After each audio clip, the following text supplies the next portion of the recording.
Hello, हमें question given है। हमें दिया गया है कि एक्स अक्ष के ऊपरी भाग में स्थित वृत्त एक्स अक्ष के ऊपरी भाग में स्थित वृत्त X minus three plus Y square equal to nine और परवलय Y square equal to four X की उभयनिष्ठ स्पर्श रेखा का समीकरण। तो जहां पे भी हम वृत्त मान लेते हैं, एक वृत्त है और एक परवलय है, इस तरीके से इनकी उभयनिष्ठ स्पर्श रेखा होगी। एक सेकेंड। एक परवलय कुछ इस तरीके से हो जाएगा। अब ये चूंकि यहाँ ऊपर है और ये नीचे है, ऐसा, तो एक स्पर्श रेखा कुछ इस तरीके से हम ऐसे बना लेते हैं। ये स्पर्श रेखा इसको भी मतलब जारी होगी इस तरीके से। ठीक। तो अब जैसे भी बने, हमने ऐसे मान लिया ऐसे बने। ये कई तरीके से बन सकता है। ठीक है, तो एग्जैक्ट हम नहीं देख रहे हैं इसे। एक्स एक्सिस के ऊपर है तो इसको ऐसे बना लिया, ये एक्स एक्सिस में है तो इसको ऐसे बना लिया। ठीक। अब हमें बोला गया है कि वृत्त है, तो इसको मैं यदि कुछ इस तरीके से ड्रॉ करूं कि यहीं पे देख लेते हैं, एक वृत्त है जिसकी निर्देशांक हमें कितने गिवन है, सेंटर के एक्स माइनस थ्री का whole square plus Y minus zero का होल स्क्वायर इक्वल टू में नाइन या थ्री का स्क्वायर। तो इसे कंपैरिजन करें हम, एक्स माइनस एच का whole square plus Y minus K का होल स्क्वायर इक्वल टू में आर स्क्वायर। ये इसलिए लिख रहा हूँ ताकि आपको वृत्त भी रिवीजन हो जाए। तो अब यदि हम एच के देखें, एच के कितना आ जाएगा, थ्री जीरो आ जाएगा। ठीक है। और यदि हम देखें आर रेडियस कितनी आ जाएगी, थ्री आ जाएगी। तो यहाँ से यहाँ तक की डिस्टेंस थ्री होगी। ठीक है। अब हमें बोला गया है कि Y square equal to four X एक हमारा परवलय है। तो उसमें ए की वैल्यू कितनी आ गई है, वन आ गई है, यदि कंपैरिजन करें Y square equal to four X. ठीक है। अब अब हम देखते हैं उभयनिष्ठ स्पर्श रेखा का समीकरण। इसका समीकरण हमें बताना है। तो इसका समीकरण देखने के लिए हम ऐसे मानते हैं कि यदि इसका हमें समीकरण बताना है उभयनिष्ठ स्पर्श रेखा का, तो इसका एक पॉइंट जो है वो परवलय को टच कर रहा है। एक पॉइंट पे परवलय को टच करेगा, मतलब परवलय के पॉइंट भी इसको सेटिस्फाई करेंगे, और एक यहाँ। ठीक है। तो उभयनिष्ठ स्पर्श रेखा का समीकरण यदि हम देखें तो वो कितना आ जाएगा। तो स्पर्श रेखा जो परवलय से होके जाती है उसका हम समीकरण लिख लेते हैं, वो होता है, तो हम इसका स्लोप फॉर्म लिख लेते हैं जो उभयनिष्ठ स्पर्श रेखा है, जो कॉमन टेंजेंट है उसका। तो the equation of common tangent is y equal to M X plus one by M.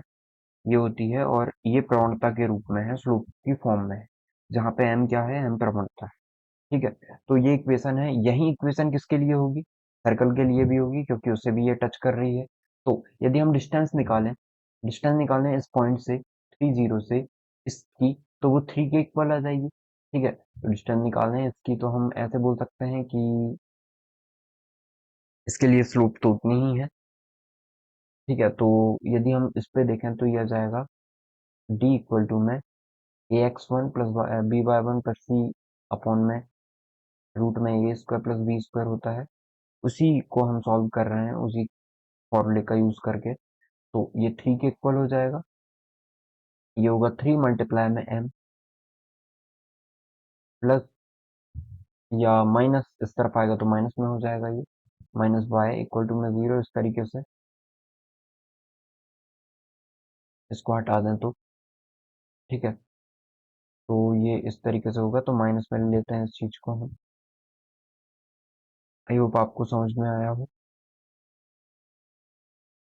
ये आगे एक स्टेप बढ़ा के फिर माइनस में लिखना है। तो माइनस वाई और मल्टीप्लाई में क्या है, जीरो, तो वो तो आएगा ही नहीं। और माइन प्लस का वन बाय एम अपॉन में रूट में ए का स्क्वायर मतलब एम का स्क्वायर, और वाई मतलब माइनस वन का स्क्वायर, वन आंसर। सॉल्व करते हैं तो ये थ्री है, ये आ गया है थ्री एम का स्क्वायर प्लस वन अपॉन में M root M square plus one. Three से थ्री का यदि हम क्रॉस मल्टीप्लाई कर दें तो ये होगा एम स्क्वायर प्लस वन है ये, और three M square plus one upon में एम। एम का मल्टीप्लाई हमने इस तरफ कर दिया, अब क्रॉस मल्टीप्लाई ही एक ऑप्शन है। तो यदि क्रॉस मल्टीप्लाई करें तो थ्री एम, यह जाएगा रूट में M square plus one equal to three M square plus one. आप यदि चाहो तो इसे कंपैरिजन से कर सकते हैं हम, लेकिन 3 के मल्टीप्लाई में m का स्क्वायर है यहाँ पे, और यहाँ मतलब मल्टीप्लाई ही हो रहा है, एक m है, एक रूट में m स्क्वायर प्लस 1 है।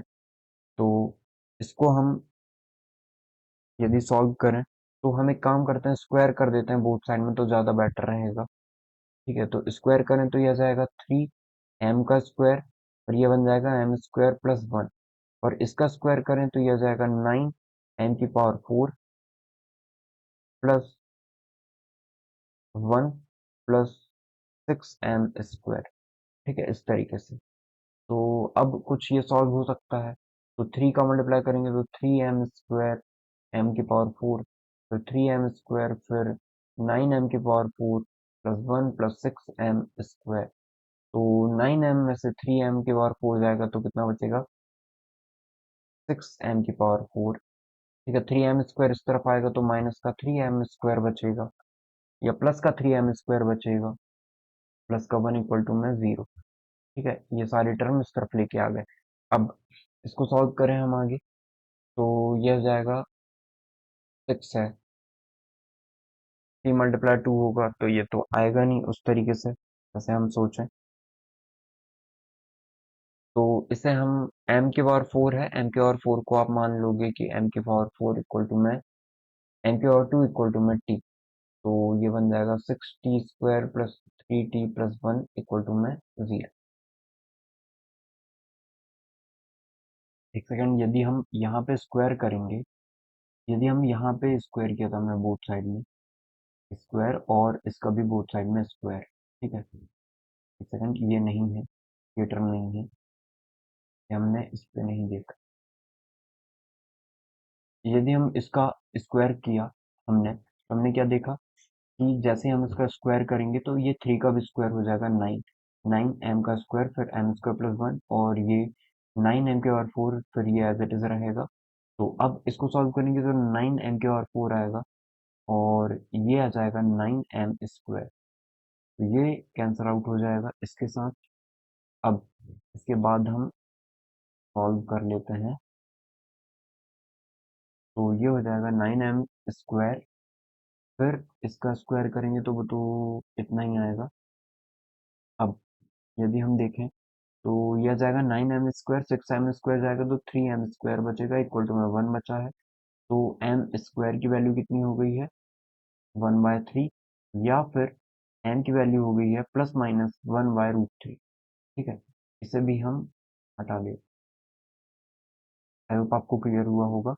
इसके बाद ये m इक्वल टू कितना आ गया है, m equal two plus minus 1/√3। अब हमें पता है कि m जो है वो स्लोप है, और स्लोप हम देखेंगे कि ये तो पॉजिटिव ही होगी यदि एक्स एक्सिस पे बात कर रहे हैं हम, एक्स एक्सिस के ऊपर। ठीक है, तो हम इसे पॉजिटिव कंसिडर करके चलेंगे तो m इक्वल टू कितना आ जाएगा, 1/√3।